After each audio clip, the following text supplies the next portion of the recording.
Somebody looked at me and said, Henny, don't worry, you are a tall, blonde, white girl. You will be fine in this country. And oh boy, that was like, what do you mean? Can you give a bit of context on within the aged care sector broadly? That's my mantra. Let's do better for our communities in our industry. I truly think that the industry haven't had a big on their shoulder we need to do better. But again, it doesn't come with education within the industry to know that you can use that. The strategy is not behind. It's just let's patch whatever we have with whatever we think is best, but there's no consultations, there's no strategy. So we have this very disjointed system for multicultural communities to navigate. As you are living your life, probably there's more isolation, loneliness which comes up. So how does mental health and then care work together? The problem is that the aged care system itself is pushing more to the health medical side of things, making sure that the person is well connected. And we have even our people's mental health are improved, people's connectedness to their community improved. They know now how to search for help. The reality is Australia is very diverse. We have a lot of languages and it's not easy to maintain your language in this country. Only 1% of the users on LinkedIn are putting content out there. And how have you used it? And then what are the goods and the bads? But I think what goes really viral is when you put out your frustration. I think it's not necessarily about the content, it's about finding your voice and then adjust your content to that, because people look for authenticity. LinkedIn is an opportunity to share your professional career as well as the struggles with it, but as well as the wins. Welcome, Henny. How are you? Good, thank you. How are you? Thank you for having me. Thank you for your time today. There's so many things happening in the sector, in the aged care space and the multicultural space as well, where you're providing services. But before you delve into the nitty-gritties of what's happening and what to come, give us a bit of a background of yours and how have you landed this job and your background, a bit of a story. Yeah, so and your why. Yes, my why. Well, it's interesting because I had some done work with my why, thanks to the leadership course that I'm doing right now. So I'm a social worker by background, have been for the last 15 years.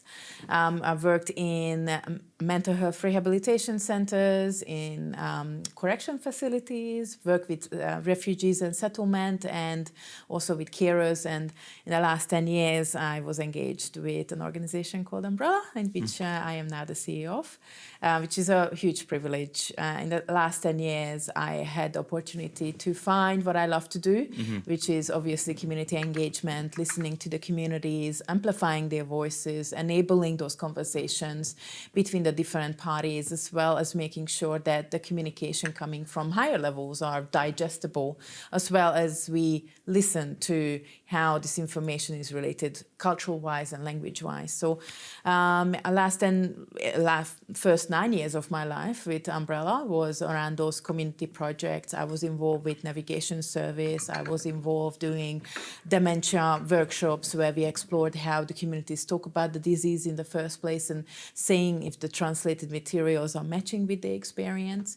Then I had a little bit of a break for 5 months when I became the assistant director of the community engagement team at Department of Home Affairs, which was an incredible experience of seeing a huge department, working from the background and how policy development happens inside and the incredible volume of engagement with communities. And I thought I'm doing a lot of engagement. That was just not even in the same level. So that was a great experience. But then Umbrella had some leadership crisis, and the founder and CEO of 24 years returned to Umbrella. And she gave me a call saying, Henny, Umbrella needs you and we want you back. And I came back as an operational manager, and 8 months later I became the CEO because Anna came back from her retirement, so she never planned to stay too long. So once we stabilized Umbrella, I applied for the job, done the interview, and told the board. I was very honest when I was talking to them, saying, I know that there are people applying to these jobs have much higher and longer experience being a CEO, but I know Umbrella, I know our clients, I know our vision. So the board's choice is somebody who may be a new CEO, so you need to support me on that, but you don't have to tell me about the organization, what we need to do here. Or you can choose somebody who's really good CEO, but you may have to pass on that knowledge about Umbrella and how the vision of Umbrella operates in the system. and they choose me. So obviously I'm a good salesperson too. I can talk about what I love, and I definitely love working for Umbrella. So we work in aged care, providing home care, but we're also building a little bit of the side when it comes to now advocacy and policy. There is a gap in WA on that, so we want to make sure that we have that space where we can talk to the communities and their voices are heard in a meaningful manner, and that's feed up to policy and education and development as well. So that's why we're very excited when this year we got Olive Tree House. So that will be like an intersectional, intercultural hub where we are hoping to have projects. And we already have a lot of projects there. We moved over everything that we could that was not service delivery from aged care service delivery. And yeah, I'm definitely looking forward what's next and how we can build on that and amplify the voices of our communities. Can you talk about your why and how has that evolved across your life? And looking back, not just your career, but growing up, what do you think are key milestones in your life have, made it more firmer? Yeah. Yeah. So my whys are actually linked to some of the bigger experiences that I had in the first year being in Australia. But going back even before, I was growing up in an Eastern European country that was after the wall had fallen, it was still looking for its identity, what it means. So, when I was born in communism, but I didn't grow up in it. And when I started school, the only thing that was reminiscence was the shadow of the Red Star on the wall, because we didn't have money to paint. So it was poor country, a lot of upheavals, a lot of political turmoils, and was looking for the identity in this new Western world. And that had an impact on me growing up and the opportunities that I had. And when I decided at 19 that I want to take a break from my studies in university, I went to Australia, and that was the first impact.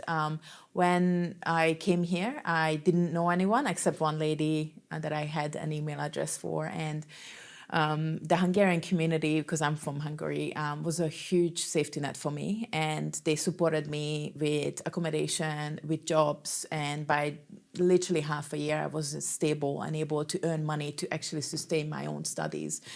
And when I asked them, how can I give back? They said, you don't owe us anything, but if somebody comes to you for help and you can, please do. And that's one of my big whys of giving back. The other one was when I was sitting with my fellow international students, and the first time coming from a monolingual, monocultural country as of Hungary, obviously I all of a sudden was surrounded by diversity from all over the world with incredible experiences and knowledge and different languages, and it was just an incredible experience. And we were sitting around the table, and I think we represented like 15 different countries. And we're talking about opportunities in the country, and especially work, because obviously that's on our minds as international students. How are you going to pay your stay here and maintain your lifestyle here? And when it came to me, somebody looked at me and said, Henny, don't worry. You are a tall, blonde, white girl. You will be fine in this country. And oh boy, that was like, what do you mean? You guys speak better English than I am. You guys are more educated than I am. What do you mean? And I know I was naive. This is about racism. This is about discrimination. This is about some of those equity issues that we have. But that was one of the, my second strongest why is that equity. If this lovely white face opens a door, I make sure that it's going to stay open for everyone else, or we work together to get that door, to get rid of that door, because that does not belong here. So that was my two big whys, and those were the points. Then obviously that led to me to, all right, I want to stay in this country. What can I do and how can I give back? So I've become a social worker. And first I was in a mental health rehabilitation center where I learned obviously about different mental health issues, and being there for the people when they are in their darkest times was definitely eye-opening, and something that I'm very humble. It was a very humbling experience. Then I worked with sex offenders, mostly sex offenders in a prison, to house them after their parole. So that was another level of experience, and especially around negotiation skills, because trust me, nobody negotiates harder than a man being this close to be released. And then I went up to north to Queensland to work with settlement, and that's when I met with a very cruel visa system that we have, as well as humanity, because the people who have the least, usually the most generous, they would share anything they have. And it was a very amazing experience. But then I had the opportunity to have a permanent residence in WA, so I hopped over to the other side of the country, and here I am 15 years later. Yeah, In terms of when you are working with communities of different sorts, because in your organization you have people from different backgrounds and cultures, in terms of engaging with different communities and then bringing them on board to get care services, and the idea of understanding, as you said, you ran dementia workshops. So how does that? What are the different challenges do you face when you are interacting with every community is a different understanding and challenge? I think there's a problem that we need to shift in mindset. I don't see that as a challenge. I see that as an opportunity, because every community will give you a key to how everything that we are giving out about, every communication about the aged care, how does it land? So, and also how does that interpreted? So I see this as a challenge. I'm a curious person by nature. So what I think one of the problem that we are doing is that we have perceived expectations of how some of the communities will react or not. And we need to put that one aside. The community will tell you, but we need to listen. I had the absolute privilege to work with some incredible organizations and people in regards to going into the communities. But I always were like, all right, so you have 45 minutes to tell who you are. Then let's sit down and you need to listen. You're not going to ask questions that you want to know. We need to listen, and they will ask questions of what they want to know from you. So I think it's just we're not having the space and time to build that trust. Everybody just rush. Well, I translated this to 10 languages. Why they are not using it? Well, did you have you talked to them? They need this information. How do you know this is the information that the community needs? Some communities are extremely well resourced, speak perfect English, and able to navigate the system. But they may have issues with that they're not able to access to relevant dietary requirements, for example, but without talking to them. And other thing is that when we work with the community, we work with like intention of learning about them too. And I think that's also missing. Like, it's just like, I want to communicate this to you because this for me is important, and obviously sometimes it's I need to tick this box right here.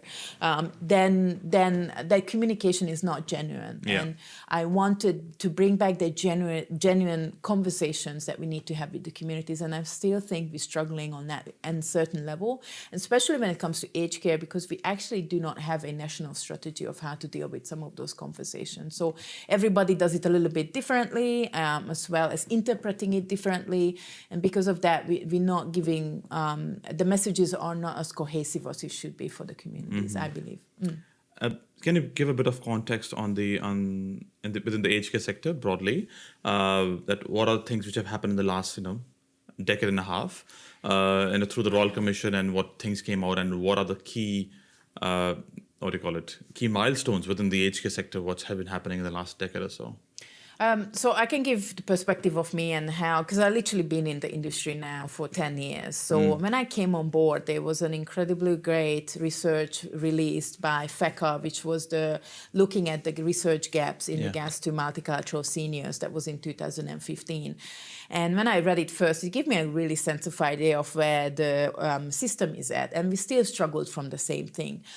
Communities not able to understand and navigate the system, seniors not catered with language-wise, dietary-wise, cultural-wise. And there was just like a whole heaps of information where I thought, well, I can see that the need and the will was there to change. Yeah. Hopefully we can make some changes. And this is why Minister Ken Wyatt's work in those early days were really, really great, and really gave me good hope that, wow, we have a minister that is listening. We have now the diversity framework. We were all consulted.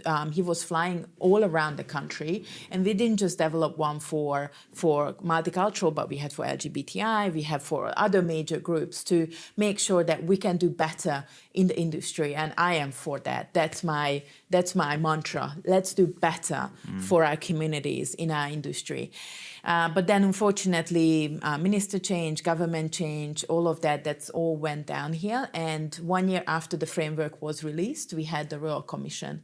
Now, the Royal Commission was needed. I truly think that the industry haven't had a big on their shoulder to we need to do better.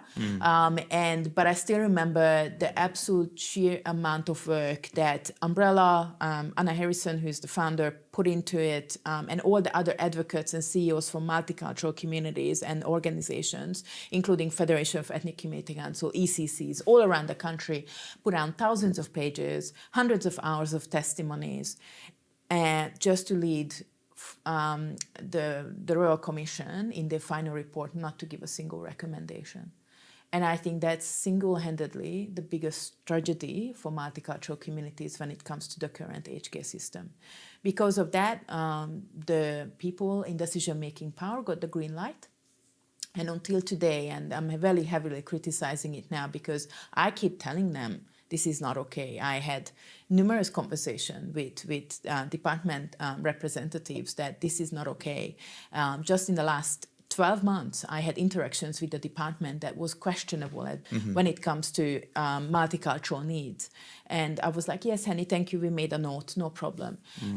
We don't have any didn't have any representation of the aged care transitional task force, no cult voice on it. We don't have any, we have a translation and interpreting service, which is great and needed. But again, it doesn't come with education within the industry to know that you can use that. The strategy is not behind. It's just let's patch whatever we have with whatever we think is best, but there's no consultations, there's no strategy. So we have this very disjointed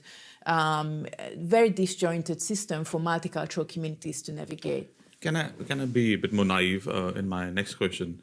The assumption is when people use this term called person-centric planning. Yeah. And if the planning is from that base point that is dependent on this individual who the services are being provided, and whether they are from any culture, and if they are, it should be delivered for that person, and it should be somewhat custom done for this person. So in that scenario, which means you don't need to have a multicultural strategy or a CAL strategy or LGBTI strategy because the planning is person-centric. You're understanding this person's need and then giving care and services around this person. So how does these two live together? 100%. And the problem is, and actually person-centered care is now in the actual act, like the acts that we're having. So that's how strong. But we always had person-centered care aims. That's the thing of what's changed now, because we wrote it down in a paper, and all of a sudden, what's missing is that we're assuming that we have clients who, and again, go back to the act. So the act has the person-centered and has lots of big words, cultural safety, cultural appropriate, trauma-informed, but neither the act nor the standards actually describing what that means. And when I asked why not, they said, it's because up for interpretation because it's an individual experience. Again, going back to person-centered care. But that puts back the pressure on an individual, because now the person has to know what cultural safety means for them. They have to know what cultural appropriate means for them. They have to internally know that, and they have to communicate that to an organization and to a system that never asked that question before. And from the provider side of things, when you have to interpret something that you have never had to deal with or care about, all of a sudden it becomes, well, I'm doing this, you're doing that. There is no cohesive policy or strategy around this. So what person-centered mean for your organization going to mean very different to my organization because we interpret it this different way. So yes, we can use person-centered care, but without underlining foundation of, all right, can we agree at least on the baseline of what that means, including cultural safety, cultural appropriate. I had situations where we're still defining these basic words. They're still asking, what does cultural appropriate means for you? What do you mean after 10 years? We had a Royal Commission. We have all these, reports coming out, and we're still asking baseline questions. So I really think it's a good aim, and umbrella most scenarios. Again, we are not perfect, but person-centered is inbuilt into multicultural service delivery, because I need to ask what language you need. I need to ask, when do you want your cleaner? I need to ask, like, all of that is around the person's needs. And how do you want to have fun? Our support groups, they have every 3 months, they're planning what they do. And it's a huge input from those groups, because we want to make sure that they love, and that's all about communication. But when organizations never had this experience, the aged care diversity framework was never mandatory, so they never built up the skill set. I don't know how all of a sudden having it on a piece of paper, even if it has legal consequences, will make a difference for the clients or for the provider, because the clients are not magically will be able to identify and describe what it means for them. And at the end of the day, Dev, the thing is, and what all these conversations are missing, is that Mary, John, or Maria just wants cleaning on Monday morning. That's the only conversations they want to have. They just want personal care on every day at 7:30. They don't want to have these high-level discussions. It's just we are not able to. No, anyway, it's a very complicated matter. But from that, from taking from there, so one is that kind of a diversity of understanding of every person has different. Defined differently what culturally appropriate and safe means, but as you go beyond the metro and then go outside the regions, because there's diversity of providers there, or there is no provider. So the whole range of something and nothing. So how do you deliver appropriate care before you go appropriate culturally? But how do you deliver appropriate care and services in those scenarios? And that's a problem where we look at multiculturalism as a compliance issue. Because the reality is, as soon as it gets harder, for example, going to the regions, the distance, service availability, multicultural service delivery, or cultural appropriate services or cultural safe services becomes like a secondary, right? Because it's a compliance issue. Did I tick the box? Did I do this? And then we're going to worry about, but how I'm going to get this cleaner to this person, or do we have a cleaner in that, or do we have a nurse in that area? So what I want is not to have a secondary thought when it comes to this. It's to, from the beginning, we are starting with that and work around that, build the support around the person's needs. And that's what true person-centered care needs. It's not just a tick box, when it comes to someone's cultural language. It should be the core of how that service is delivered. But unfortunately, because multiculturalism is still a compliance issue, and did I tick that box? This is always an outlier. And this is what you can see when it comes to communication currently, anything to do with the new age care. It's that multiculturalism or any diversity is just like a shell outside. That's not the important conversation. It is just nice to haves. When in fact, for you and me, our language and our culture is not a nice to have. It's who I am. It's what make me who I am and my story. So, how does for the elderly care space, mental health should be talked about parallelly, and as you are living your life, probably, but there's more isolation, loneliness, which comes up. So how does mental health and care work together through that same services portfolio? Look, when it comes to Umbrella's social support group, they're making a huge impact. I don't know how many times I heard from clients that, Henny, I would not be here without Umbrella. And that's just because we pick them up, come together, they can talk in their language, they can be with their friends, and then go home. And we're making sure that during that time, they get at least one good meal. We're looking at, but we know that isolation is a huge issue. We also have the HK Volunteer Visitor Scheme that sends bilingual staff to visit elderly who have been identified as being isolated. Residential care or at home. And we definitely can see that. But the problem is that the aged care system itself is pushing more to the health medical side of things.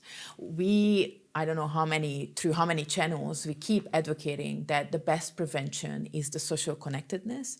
Even into the Sustainable Healthcare Review, which is the WA document, they identified that social prescription is one of the most important prevention.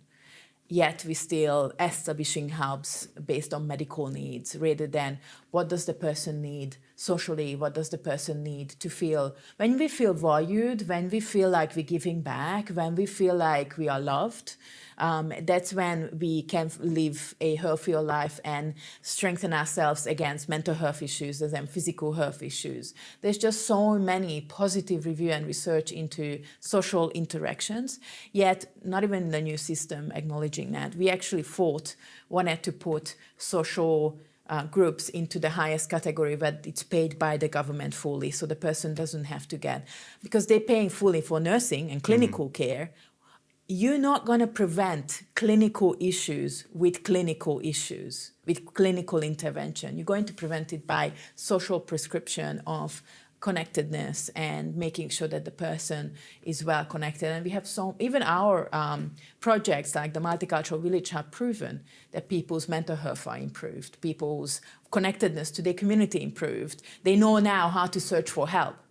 This is not empowerment. This is how it should look like, but we still have this idea, and this came up in many conversations for the last 5 years, that aged care is moving to more medical. While we're having less nursing homes, or the nursing homes are more like a hospital, that's actually flowing on effect to the home care. So now, whilst it's good to keep people in their homes, we're not going to keep people in their homes with gardening, cleaning, or nursing. We're going to keep them at home when they feel like they belong, they're valued and loved. And that is still, for some absolutely unknown reason, no-go zone when it comes to policy in the industry. And I really hope I will see the change one day in my lifetime when we actually value these services more than clinical. From a policy point of view, because probably the mental health is a state issue and aged care is more of a federal conversation, and how do you bring, and then if you say that, the mental health problem will be solved by this department, or if you want to segregate that problem or challenge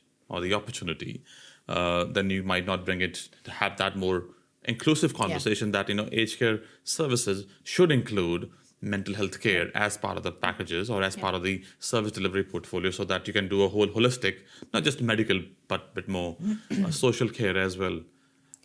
So going from there, the most recent changes, and there's a new Aged Care Act has been coming into play. Can you give us a few high points of what's happening and low points on the Aged Care Act? Well, high points is that obviously we have a brand new program, so they're replacing home care packages with support at home. And that has a little bit of different service delivery model, different levels, as well as different way of managing, for example, unspent funds. So one of the big contentious problem with home care packages was and always have been the unspent funds, because that belongs to the client, nobody can spend it, so we accumulated $2+ billion worth of unspent funds. So that's obviously not sustainable, because that could be utilized somewhere else in the system. So they sort of fixed that, included higher level of care needs, which I think it's really, really great, because we're still not matching, not even halfway through how much it's cost to actually somebody go to nursing home. But we're getting there, so that's really good. We still have Commonwealth Home Support Program until 2027, and I really think that needs to continue longer. So that's one of my ongoing advocacy, because that for low-level care is much more suitable and acts as a safety net for a lot of the clients who are unable to get other services. We see how it plays out with the new at-home support, because it is promised that there will be less waiting times. See and watch. We will see how it happens live. And of course, we have new Aged Care Act that comes with new standards and new compliance, regulatory compliance and obligations for the providers that put a huge pressure on every provider. And I know for a fact some of the providers that I'm in contact and have a conversation who service low-level care clients on, for example, CHSP, they're looking at discontinuing the program. So we're losing infrastructure in the aged care. We're also having organizations cutting back on staff, because one of the issues with the Support at Home program is that they cut down the case management fee to 10%. At best case, we can do 15, but 10% is just going to cause at least what I'm calculating in millions of dollars worth of loss in regards to how we can manage some of these packages. Yeah, so that's not a good thing, and we still don't know how it evolves. And as you can see, it's such a volatile environment in aged care that anything can be changed in any seconds. And that was actually acknowledged by some of the connections I have in the department too, which is fair enough. But it's just hard to manage a business or hard to manage organizations and service delivery when I don't know what kind of email am I going to receive in the morning. So extremely uncertain times, and that's not good for investment. Not good for staff and workforce morale, not good for clients. Clients, I know OPAN put out OPAN is one of the big advocacy groups that they concerned because they had an incredible high increase in clients seeking support to understand what is happening. So we're not doing a good job at communicating that. But again, who is responsible is that? So it's just a lot of confusion, and I think it's getting worse. I'm not sure if we achieved anything with delaying per se, but at least we can have a look at and have a little bit of a preparation time for when it goes live. And obviously the constant fighting that we do not have any meaningful action or commitment or strategy when it comes to diverse groups. For example, CALD or LGBTIQ+, at the moment from the department. So that's really what happened with one of the booklet that I talked about on my LinkedIn video is that they put in some really good organizations, but they don't do individual advocacy or navigation. So they're sending down the clients into a rabbit hole of non-relevant supports that is they're not able to help, so they have to refer them on. But how do you know? Do you know what kind of support system they have in I don't know, cans? You don't. You won't. It's not the point. Not this. Yeah, so I was not happy because it's tick boxing and not really planning, and so we have this disjoint communication, disjoint support, and it's just not helping. On top of all of that, obviously, I have all these operational changes that have to happen. So we're fighting. I feel like I'm fighting on two fronts. One of them is the advocacy, and hey, can you please just do the bare minimum at least for what's in your framework for our clients, so we can pass that on and support them. And the other hand is obviously the operational changes and legacy system changes, so we can actually make sure that Umbrella is ready, and we are ready, but we are safe and ready and sustainable in the new system. So it's just a lot of things happening at the same time. How has been disability has been seen within the aged care system? Because or doesn't been seen at all. So what's your point or understanding on if somebody has a disability and they are into the aged care system? What's their experience? I actually don't have much experience on that, I have to be honest. And I think this is one of the big issues, that the systems are not communicating. They have different definitions. They have different way of doing payments. I can't even imagine coming from NDIS to home care to explain how, well, actually, this is not how any of this works here.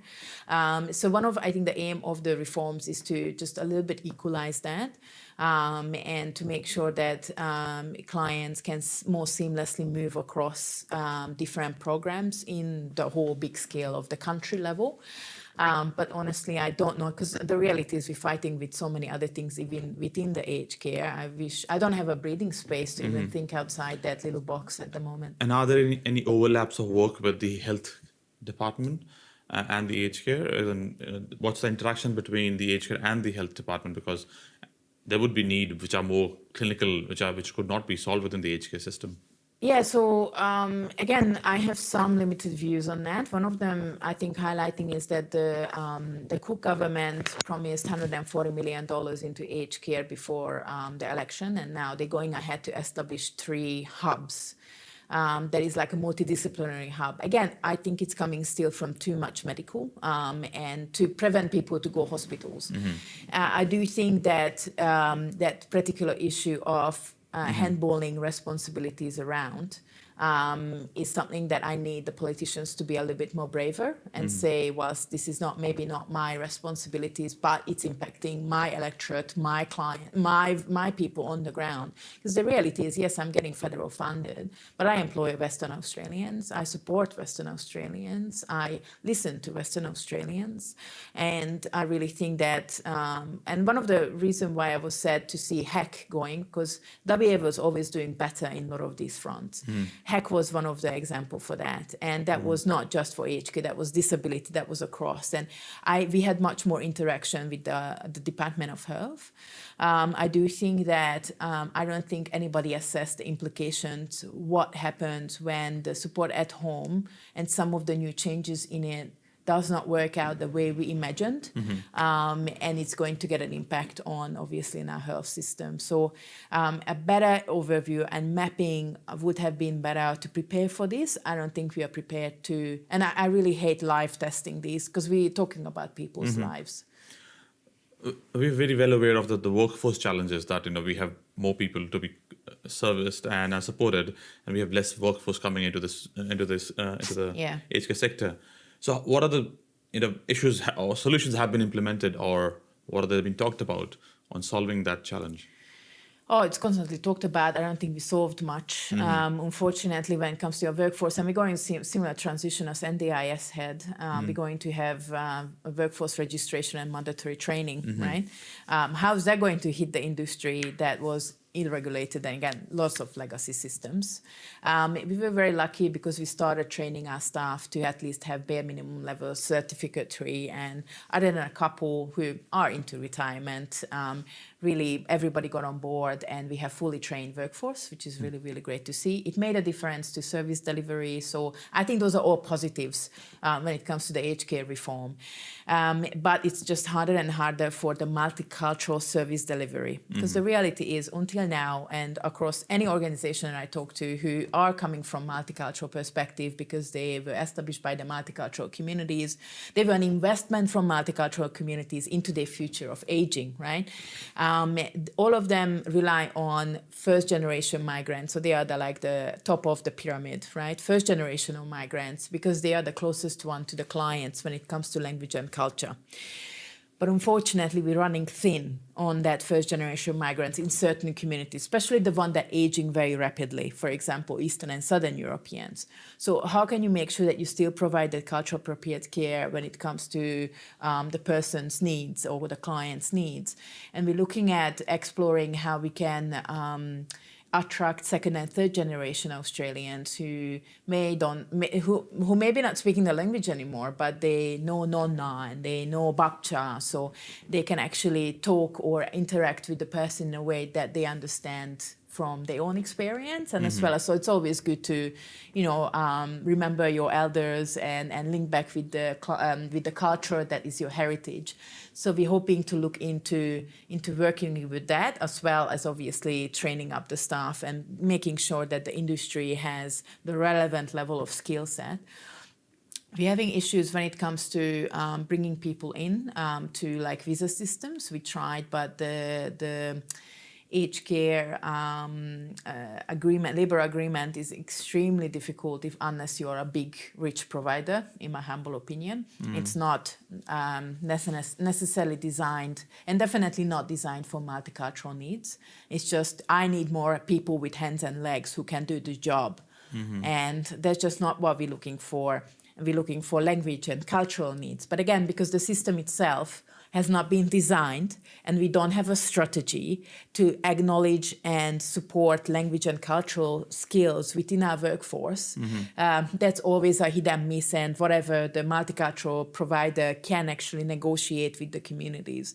And unfortunately, because of all the increased needs when it comes to certificates in the industry and the levels, we are losing our original capabilities of negotiating this with the community, saying, hey, we need Polish speakers, hey, we need Cantonese speakers, come and work for us. We can't do that anymore. We need to do more work, and they need to have the right qualifications. So that distance us again a little bit more from that first generation pool that can actually support us language-wise.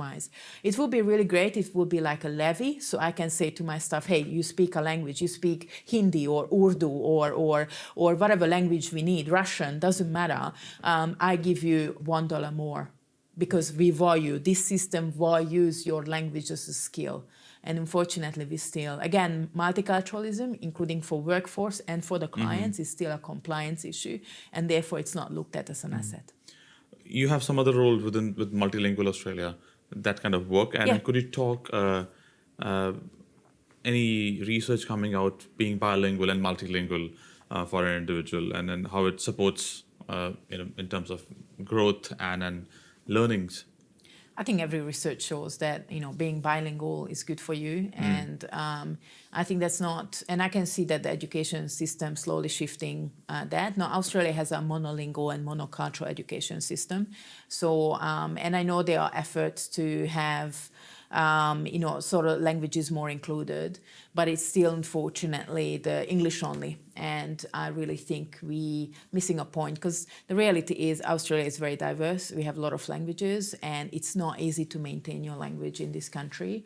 We're still seeing a lot of inquiries from communities wanting to support. So we're working on a bilingual beginnings booklet for story time and rhyme time, which we're hoping to launch by the end of the year. So anybody in the community can come together with a couple of moms and babies and start running groups and looking at sustainability, looking at where they can meet, looking at a little bit of skill set in regards to, hey, this is how you use Canva and this is how you use Facebook, just to make sure that you advertise what you are doing, and really enable the communities to do it themselves. Because unfortunately, whilst we're seeing really good investment into community schools, community schools are just one of the many components when it comes to maintaining language in this country.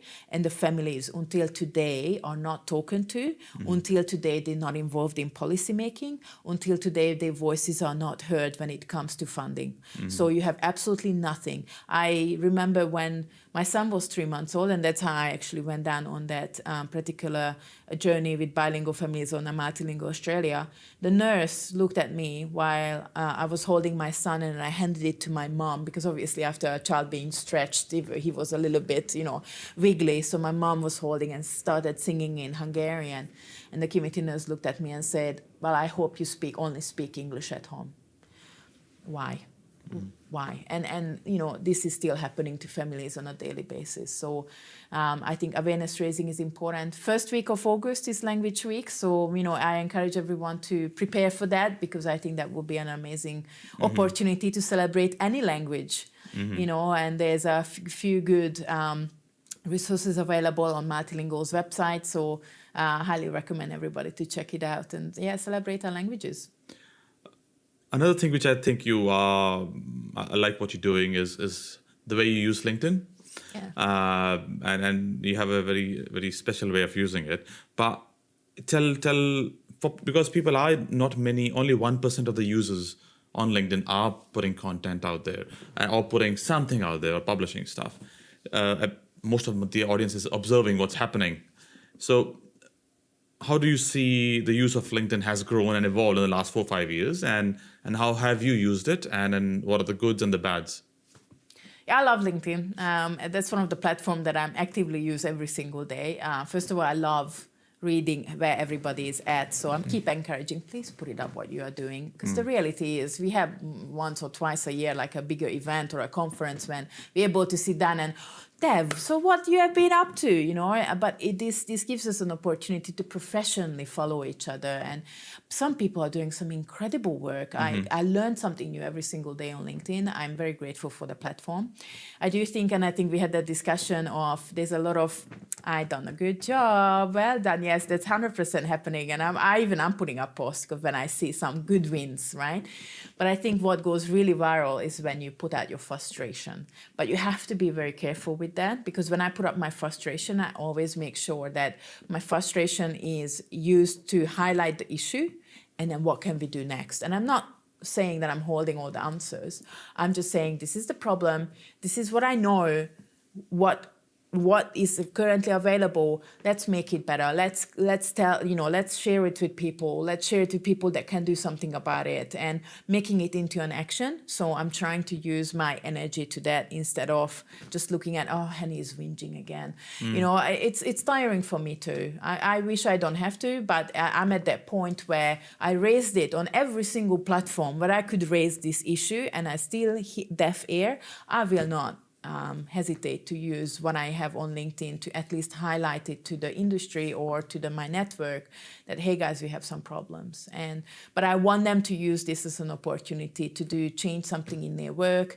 Like one of the one of my videos recently that went up, I talked about the issue of not actually explaining the terms. You're using big words, but what does that mean? You know, like one of the things that organization uses, we work with vulnerable people, vulnerable people, vulnerable people. And I'm like, stop. Who are these vulnerable people? Tell me, what is your definition? Because I have met with first generation migrant single mothers that you would call vulnerable, but I would not, because those people are absolute powerhouses and they make it happen despite everything that is happening to them.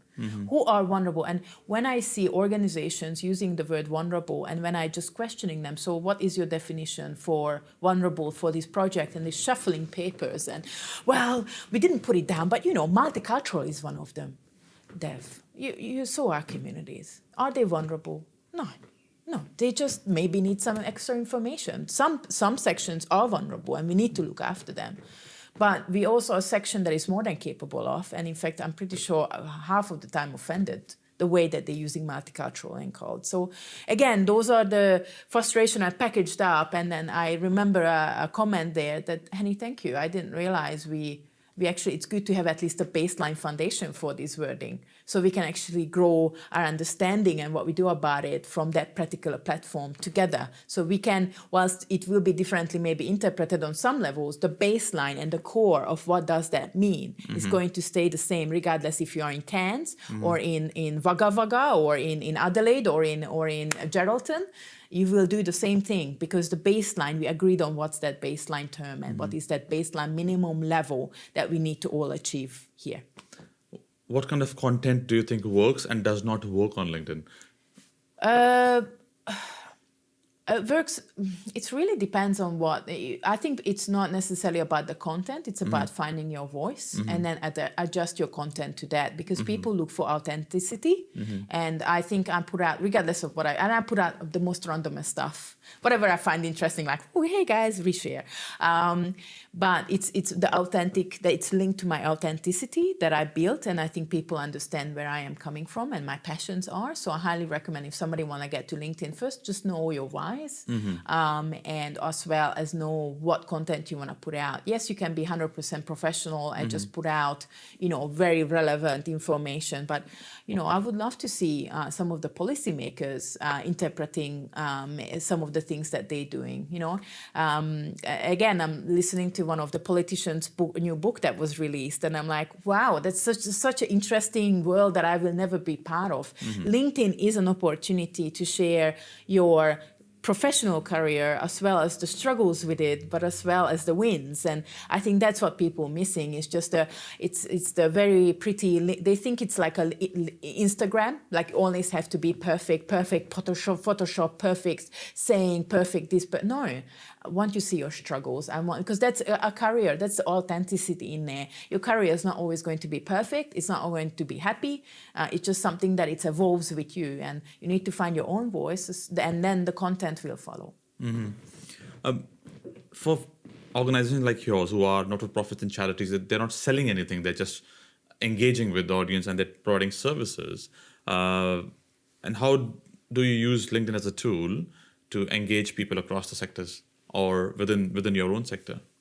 Well, first of all, we love sharing of what social support does. So we have a lot of pictures on there because, again, we just want to share that there's still a misconception about aged care, that it's and it's something that we're working on. Aged care can be fun. I love aged care. Aged care is incredible diverse experience where you meet with incredible people in a different life stages. I have so many stories from my clients, and every single time I visit them there is always something that I learn, and I'm forever grateful for that. So being authentic as well as information that's relevant to our community. So we're making sure when we're not posting about fun stuff that we do, the message will get across. So it's important to and I think I've watched a couple of really good social media profiles, and one of them is Queensland Health. They're doing a very controversial way of spreading health information, linking it to obviously a lot of I would say slightly adult content. But then when there's something important, because people engaging and laughing with the other posts and making, good jokes and whatever, because when it's something serious happens, everybody listens, So it's so interesting to see of happy content, fun content, engaging content, and all of a sudden we have this health emergency, watch and act and do what we need to do. And all of a sudden everyone, yep, no problem. And then we go back to the fun and fun content. So that's just very interesting to see how that evolved in Facebook or in Instagram. And I think that's a good strategy for any provider, especially if you're not selling anything, because Queensland Health is Queensland Health. They're not selling services, right? But they need to keep the attention with them. So when something important happens, it's able to put out to more people, because the algorithm itself the algorithm doesn't know what you put out. It's just they know that they interacted with similar content, so they're going to push out the ones that are actually important and want Queensland Health want people to act. On my conclusion question, what do you think in the coming years are bigger sectoral reforms across the care sectors you would want to see? And when people at the ministerial level and the bureaucratic level, they are deciding public policy which will create changes in the next 10 years or 20 years, what are the core principles they should be looking at? That's a really good question. First of all, I do want to see some meaningful conversation about diversity in aged care. What we have right now, it's absolute maddening. It's tick boxing. It's putting out legacy documents as if. My question, for example, in regards to the diversity framework, that is get flagged at every point where the department is being questioned about what they do for diversity, is that it's a legacy document, and we never actually looked at if it worked in the first place. We have 8 years of data. Did it work? Did it make any difference? And why we think this is good for the new aged care system? None of those questions are asked, and I'm just not sure why. I don't know a lot of. I'm gobsmacked or curiously interested of what is happening within the department when it comes to that, because it's just not, it doesn't make any sense to me not having a strategy. So I would love to see a strategy, conversations with we have enough knowledge in the industry that could be pulled together, as well as better conversation in regards to acknowledging other skill sets and other than Cert 3 and Cert 4. What do you do when you have skill set for language-wise or cultural-wise or any other type of language for our First Nations people too? We're not having those conversations. We have to see how the aged care reform lands. As you can see, they delayed it 4 months. We don't know tomorrow what they come up with. So we just have to be very patient with those.